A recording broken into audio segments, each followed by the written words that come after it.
Le jour de l'anniversaire de mon neveu, lorsque j'ai demandé à ma famille de me rendre mes cartes bancaires et mon ordinateur portable avec lesquels ils détournaient mon argent, mon frère et ma mère se sont mis à hurler de colère. Puis, mon père m'a arraché ma béquille, lorsque je suis tombée au sol, il m'a frappé à la tête avec une telle violence que mon esprit s'est obscurci et que le sang s'est répandu partout. Mais, 2 secondes seulement avant de plonger dans le noir, j'ai appuyé sur un bouton qui a révélé la sombre vérité sur ma famille aux 50 invités présents, transformant chaque instant de la fête en un cauchemar absolu pour eux. Avant de vous raconter comment je suis devenue handicapée et les détails glaçants de la trahison de ma propre famille, rendez-moi un petit service. Laissez un commentaire dès maintenant pour me dire d'où vous regardez cette vidéo et quelle heure il est chez vous. J'adore voir d'où ma communauté internationale me suit. Maintenant, revenons au début de tout cela. Bonjour, je m'appelle Christina, j'ai 27 ans. Et si vous m'aviez rencontrée il y a 18 mois, vous auriez vu une femme qui se définissait entièrement par sa capacité à se sacrifier pour les personnes qu'elle aimait. Je vivais et travaillais dans une magnifique banlieue résidentielle de Lyon. Cachée dans un quartier calme où les jardins étaient toujours parfaitement entretenus et les maisons semblaient sortir d'un magazine immobilier. Je travaillais comme analyste de données principales pour une grande entreprise de fintech basée ici même en ville. J'étais douée dans mon domaine.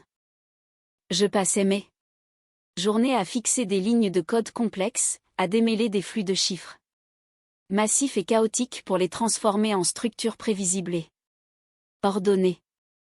C'était un monde professionnel très stressant et exigeant, mais j'y excellais.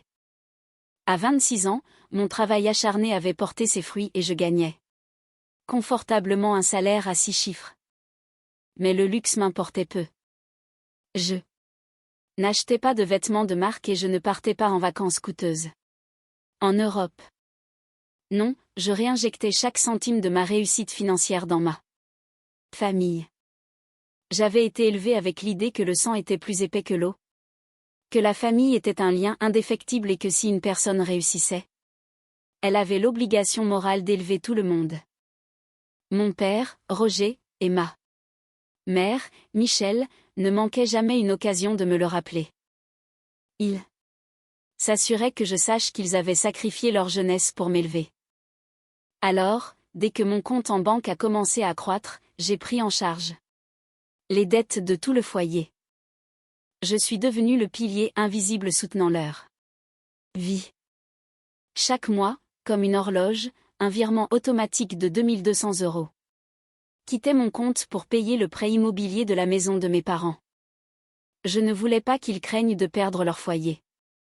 Quand mon jeune frère, Antoine, s'est plaint que sa vieille voiture tombait en ruine et qu'il ne pouvait pas obtenir un bon poste sans un véhicule fiable, je n'ai pas hésité. Je suis allé chez le concessionnaire et j'ai financé un SUV neuf et luxueux pour lui, absorbant discrètement les 600 € de mensualité dans mon propre budget. Et cela ne s'est pas arrêté là. La femme d'Antoine, Thérèse, croulait constamment sous les dettes de cartes de crédit à cause de ses virées shopping de luxe. Et dès que les appels des organismes de crédit devenaient trop pressants, c'était toujours moi qui virais l'argent pour éponger les soldes. J'étais leur distributeur automatique humain, leur filet de sécurité, leur puits de cash sans fond. Ils m'appelaient leur fille en or et racontaient à tout le monde lors des déjeuners du dimanche à quel point ils étaient fiers d'eux. Moi, je me sentais aimée. Je me sentais appréciée. Je croyais sincèrement que mon argent achetait notre bonheur et notre sécurité collective. J'étais si aveuglée par mon désir d'être la fille et la sœur parfaite que je n'ai pas vu le changement subtil dans leur comportement. Je n'ai pas vu l'avidité durcir leur regard. Je n'ai pas réalisé qu'ils ne m'aimaient pas pour qui j'étais, mais pour ce que je leur apportais. J'ignorais totalement la vérité terrifiante, ils se transformaient lentement en parasites financiers. Et le moment où j'ai cessé de donner, ils ont été prêts à me saigner à blanc. Tout a basculé lors d'une froide soirée pluvieuse de novembre dans le centre de Lyon. Le ciel avait la couleur du métal rouillé et les rues étaient glissantes, couvertes d'un mélange traître de pluie glacée et d'huile. Je venais de terminer une journée de 10 heures devant mon ordinateur et j'avais décidé de me rendre dans une épicerie bio locale pour acheter quelques articles pour un dîner de famille que j'organisais ce week-end-là. Je me souviens du son hypnotique et rythmé de mes essuie-glaces, du ronronnement du chauffage et de l'éclat des lumières de la ville se reflétant sur la chaussée mouillée. J'étais arrêté à un grand carrefour, attendant patiemment que le feu passe au vert.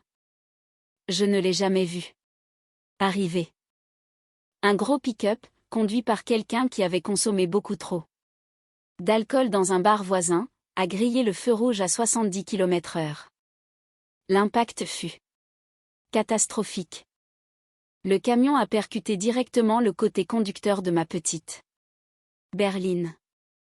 Le bruit du métal déchiré et du verre brisé fut assourdissant, un rugissement soudain et violent qui a déchiré la nuit calme. Ma voiture a été projetée violemment à travers 3 voies avant de s'enrouler autour d'un poteau électrique en béton. Pendant quelques secondes terrifiantes, mon monde n'a été qu'un tourbillon chaotique de lumière, de poussière blanche suffocante, provenant des airbags déployés, et d'une agonie brûlante qui a explosé dans ma jambe droite. J'étais coincé dans l'habitacle broyé, perdant et reprenant connaissance, écoutant les cris frénétiques des passants qui résonnaient au loin. Il a fallu près de 45 minutes au secours de Lyon pour me désincarcérer. Avec le matériel de découpe hydraulique. J'ai été transporté en urgence au centre hospitalier universitaire sous les gyrophares. Le diagnostic était sombre. Mon fémur droit était pulvérisé en plusieurs fragments et mon articulation de la hanche était totalement disloquée et fracturée.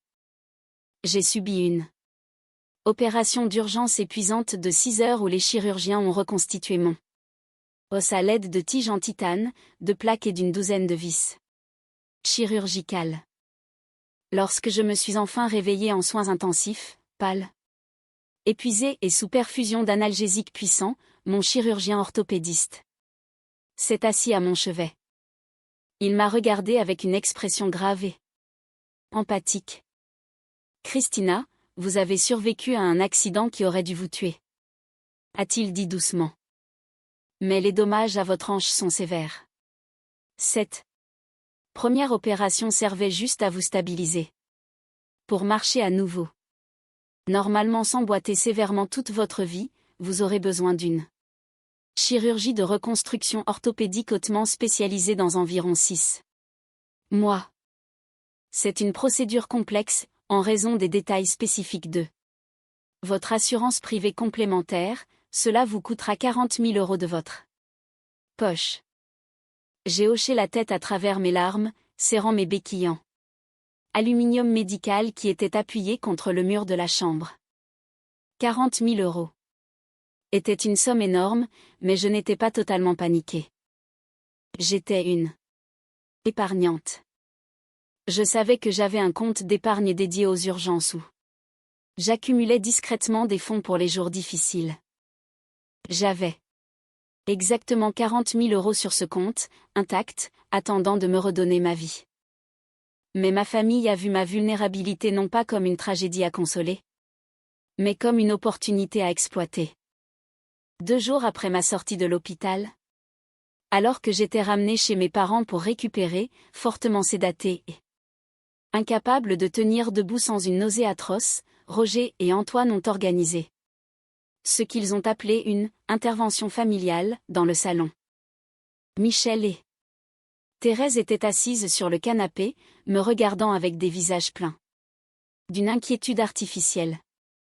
Roger s'est assis au bord de mon lit, sa voix était basse et apaisante. « Christina, ma chérie, regarde-toi. Tu es complètement traumatisée et ces analgésiques te rendent confuse. Tu arrives à Peine à garder les yeux ouverts, alors gérer le stress de ton travail dans la tech ou tes comptes financiers est impossible. Antoine s'est avancé, attrapant mon ordinateur portable professionnel sur la table de chevet, mon téléphone personnel et mes principales cartes bancaires. On fait ça parce qu'on t'aime. Frangine, a dit Antoine, sa voix fluide, bien que ses yeux se dirigent vers l'écran de l'ordinateur. On va reprendre tes appareils et tes accès bancaires en ligne. Je m'occuperai de tes rapports de saisie de données pour que ton entreprise ne te licencie pas, et papa gérera les finances. Toi, concentre-toi juste sur ta guérison. Laisse-nous porter le fardeau. J'étais trop faible pour lutter. Les médicaments brouillaient mon jugement, donnant à mon cerveau l'impression d'être enveloppé dans du coton. J'ai regardé ma mère, Michel, qui m'a fait un signe de tête rassurant. Fais confiance à ton père et ton frère. Christina. La famille prend soin de la famille. Avec un sentiment de gratitude induit par les drogues, j'ai murmuré mes mots de passe et j'ai remis ma vie numérique entre leurs mains. J'ai fermé les yeux, croyant de tout mon être que ma famille était là pour me protéger du monde. Je n'avais pas réalisé que je venais de donner les clés de mon royaume à une meute de loups. Pendant les 6 mois suivants, j'ai vécu comme un fantôme dans la maison de mes parents. J'étais entièrement dépendante de mes lourdes béquilles pour me déplacer, ne serait-ce que de quelques mètres. Ma jambe droite palpitait d'une douleur sourde et constante qui me rappelait chaque seconde ce que j'avais perdu. Comme je ne pouvais pas conduire ni accéder au monde extérieur, mon univers s'est réduit aux 4 murs de ma chambre d'enfance. Antoine et Roger venaient parfois dans ma chambre, me donnaient une mise à jour désinvolte sur mon travail et me disaient que tout était sous contrôle. Ne te stresse pas avec les chiffres, Christina, disait Roger en tapotant mon épaule. On paie les factures. Concentre-toi juste sur ta guérison. Je me sentais isolée, mais je me réconfortais en pensant que mon fonds médical de 40 000 € était en sécurité sur mon compte épargne, attendant le jour où mon chirurgien me donnerait le feu vert pour l'opération. Puis est arrivé la mi-mai, avec le 6e anniversaire de mon neveu, Liam. Antoine et Thérèse ne croyaient pas aux fêtes d'anniversaire simple. Ils vivaient dans un quartier huppé et compétitif près de Lyon, où les parents utilisaient les fêtes de leurs enfants comme une arme pour étaler leur richesse. Thérèse avait décidé que Liam avait besoin d'un festival extérieur extravagant sur le thème des super-héros. Pendant toute une semaine, le jardin d'Antoine a été transformé.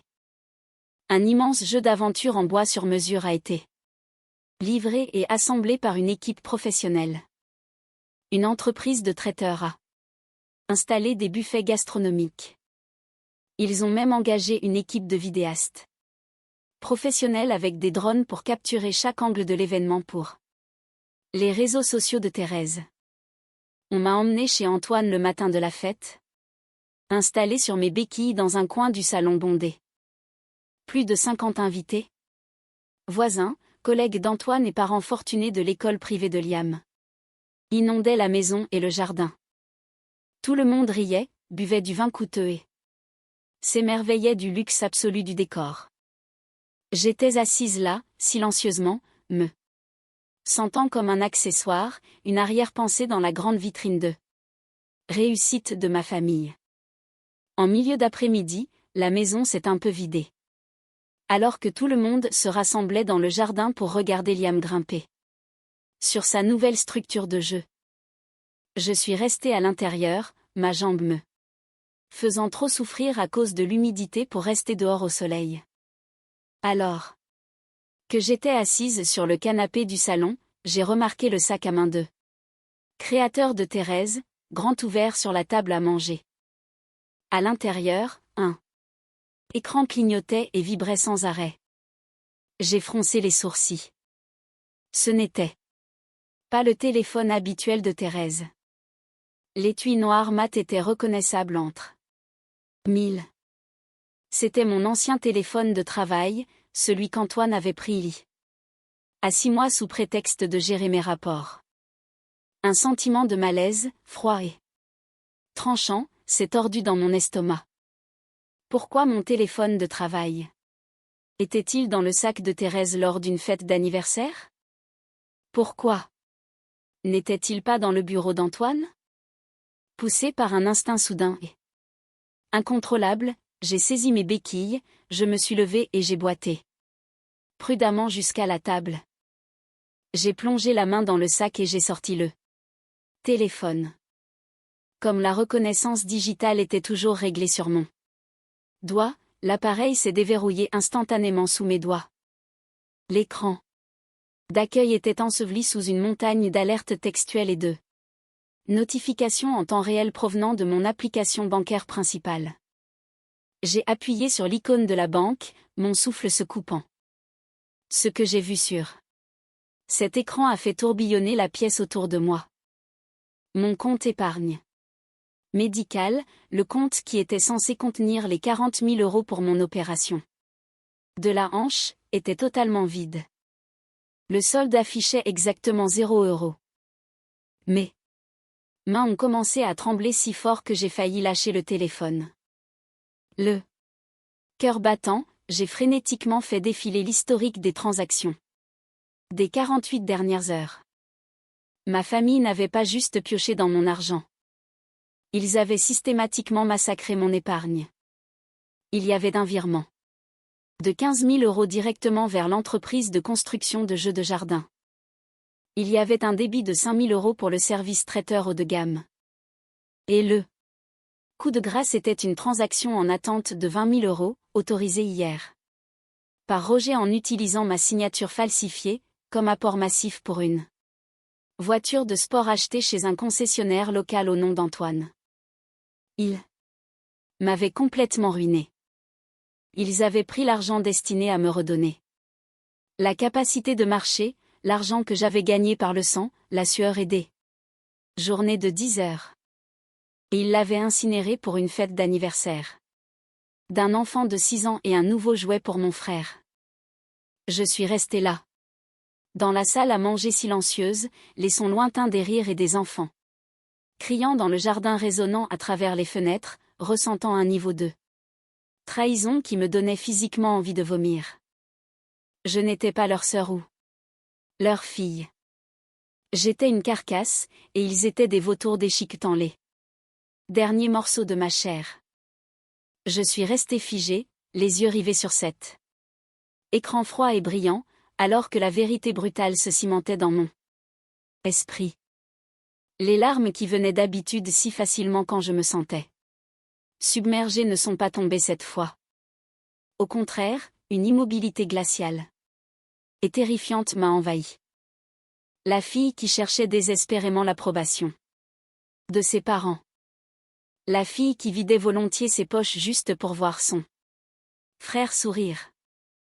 Elle est morte juste là, dans cette pièce, entourée par les sons étouffés des enfants jouant et des adultes faisant teinter leurs verres à l'extérieur. J'ai regardé à travers les grandes baies vitrées coulissantes vers le jardin baigné de soleil. J'ai vu ma mère, Michel, ajuster sa robe en lin coûteuse, pointant du doigt et riant de quelque chose que Thérèse avait dit. J'ai vu Antoine s'appuyer nonchalamment contre son nouveau pick-up brillant, un regard de satisfaction médiocre et immérité collé sur son visage. C'étaient les personnes qui m'avaient tenu la main à l'hôpital. C'étaient les personnes qui m'avaient regardé dans les yeux en murmurant qu'elles me protégeaient parce que la famille prend soin de la famille. Tout n'était qu'un mensonge calculé et ignoble. Ils ne voyaient pas une fille en convalescence ou une sœur blessée. Ils voyaient une vache à lait handicapée qui ne pouvait pas facilement se défendre. Ils avaient choisi volontairement et délibérément de me maintenir handicapée, de m'emprisonner sur ces béquilles métalliques pour toujours, juste pour pouvoir financer un mode de vie de faux luxe et épater leurs voisins superficiels. Ils pensaient que mon handicap physique me rendait faible. Il pensait que parce que mon corps était brisé, mon esprit l'était aussi. J'ai glissé lentement mon téléphone de travail au fond de ma poche de gilet et j'ai serré mes doigts blancs de tension autour des poignets de mes béquilles. Chaque once de douleur dans ma hanche brisée a disparu, remplacée par une dose pure et brûlante d'adrénaline. J'ai pris une respiration profonde et stabilisatrice, sentant une détermination froide et impitoyable s'enraciner dans ma poitrine. Être gentille ne m'avait valu qu'un corps brisé et une vie volée. Être l'agneau sacrificiel ne m'avait rien laissé. J'ai essuyé mon visage une dernière fois, redressé ma posture et je me suis préparé à montrer à ma famille exactement ce qui arrive quand on vole la personne qui fait tourner son monde. Il était temps d'arrêter de se cacher dans l'ombre de leur avidité. J'ai serré mes béquilles, aligné ma posture et poussé les lourdes portes-fenêtres vitrées, sortant sur la terrasse bondée. La musique d'anniversaire hurlait, une chanson pop joyeuse qui semblait écœurante par rapport à la rage qui bouillait en moi. 50 invités étaient rassemblés autour du grand gâteau de super-héros à 3 étages. Antoine se tenait en plein centre, son bras autour de Thérèse, tandis que ma mère, Michel, applaudissait alors que le petit Liam s'apprêtait à couper la première part. Je n'ai pas attendu. J'ai utilisé mes béquilles pour forcer mon passage jusqu'au centre du cercle, m'arrêtant juste en face de la table, face à mon frère. La foule s'est tue, l'apparition soudaine de la sœur pâle, silencieuse et handicapée tranchant avec l'atmosphère festive. Antoine, ai-je dit, ma voix coupant l'air comme une lame de rasoir. Je veux mon ordinateur portable professionnel et mes cartes bancaires tout de suite. Le sourire d'Antoine s'est instantanément figé. Il a forcé un rire nerveux, jetant un coup d'œil à ses collègues. Christina, ma chérie, qu'est-ce que tu fais?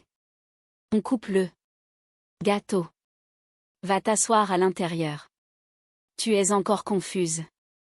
Je ne suis pas confuse, ai-je dit en sortant mon ancien téléphone de travail de ma poche et en le claquant sur la table, juste à côté du gâteau.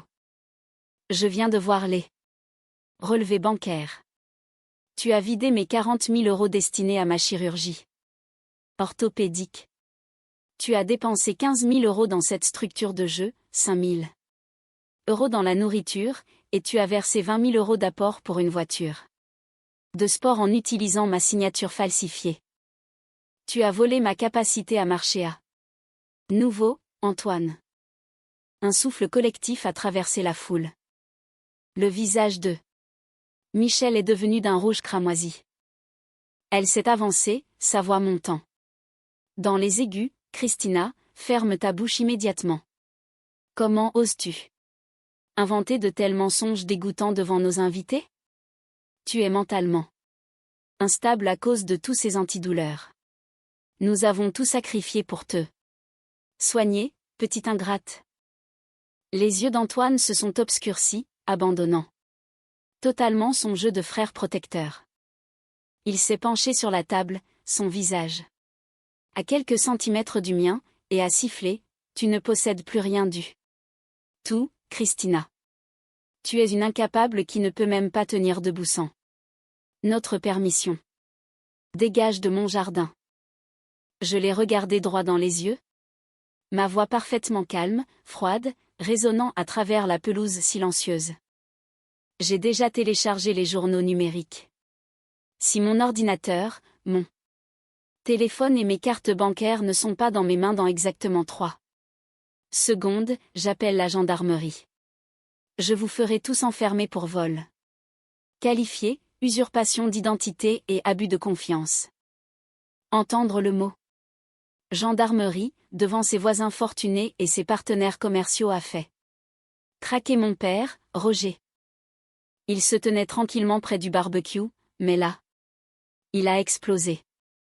Il a bondi en avant comme un animal enragé, son visage tordu dans un masque de pure fureur incontrôlée.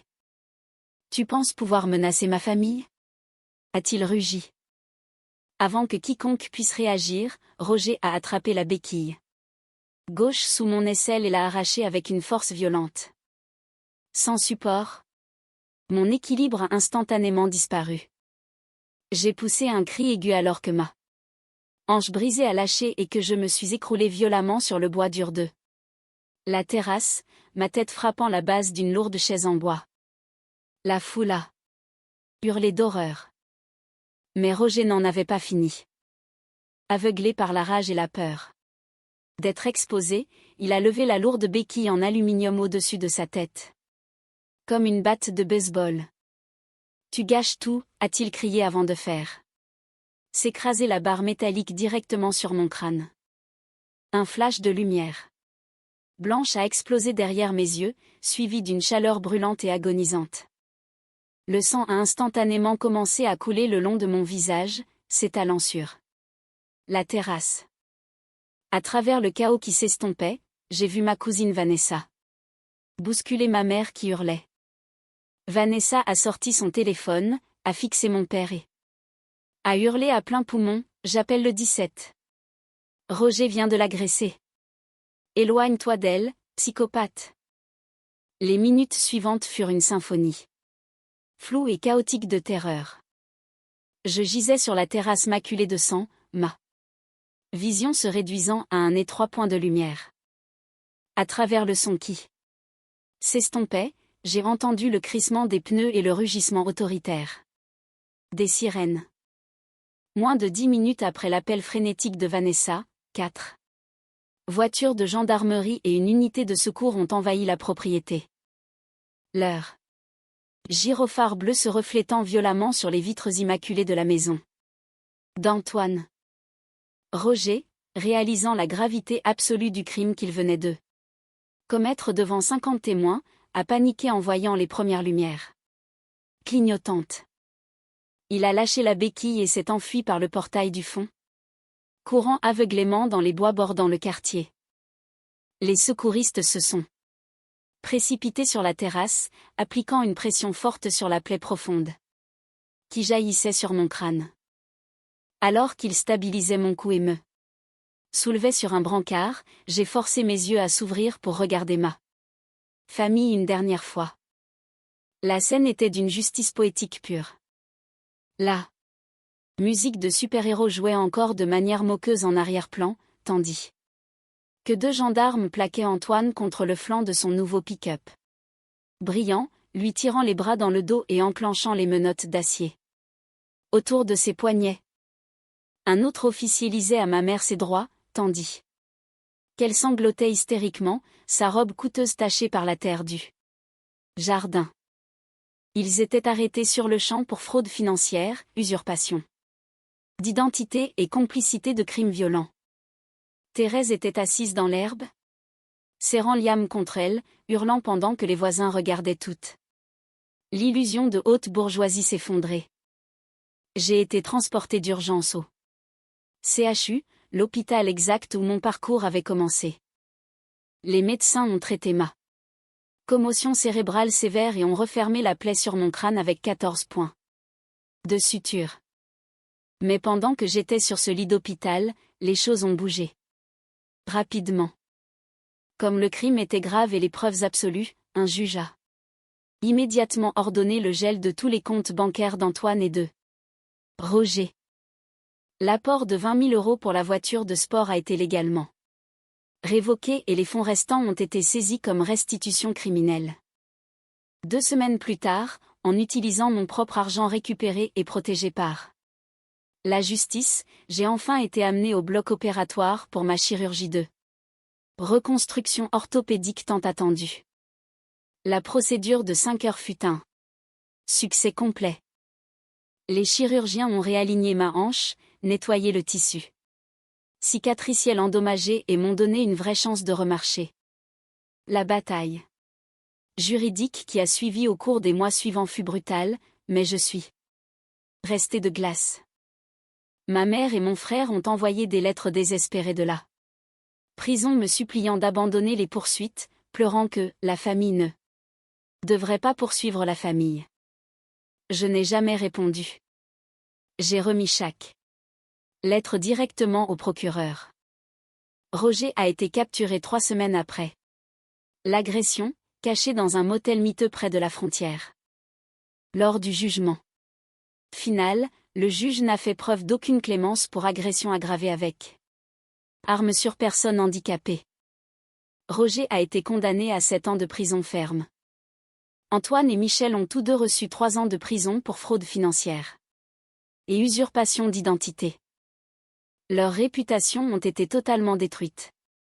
Leurs actifs liquidés pour payer leurs dettes croissantes. Quant à moi, j'ai repris ma vie en main. J'ai sécurisé mon ordinateur portable professionnel, verrouillé chacun de mes comptes financiers avec une sécurité biométrique avancée et j'ai quitté la maison toxique de mes parents pour toujours. J'ai loué un magnifique appartement ensoleillé en plein centre de Lyon avec des baies vitrées du sol au plafond donnant sur les toits de la ville.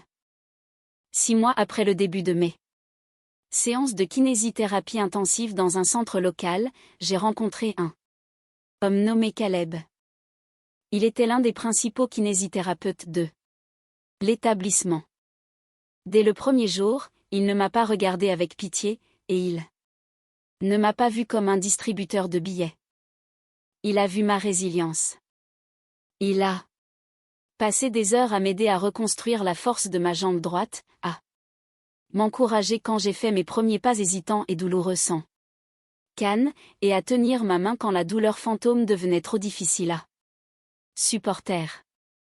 Hier, Caleb et moi nous sommes promenés dans le parc. Je n'utilisais ni béquille, ni canne. Je marchais entièrement sur mes 2 pieds, mes doigts étroitement entrelacés dans les siens alors que nous finalisions les détails de notre prochain mariage. J'ai dû perdre une famille toxique et parasite pour réaliser ma propre valeur. Mais, debout sous le soleil, complètement indépendante, libre et sincèrement aimée, je savais que j'avais enfin obtenu justice. Aujourd'hui, debout sur mes 2 pieds, j'ai appris qu'il faut se battre pour sa propre vie.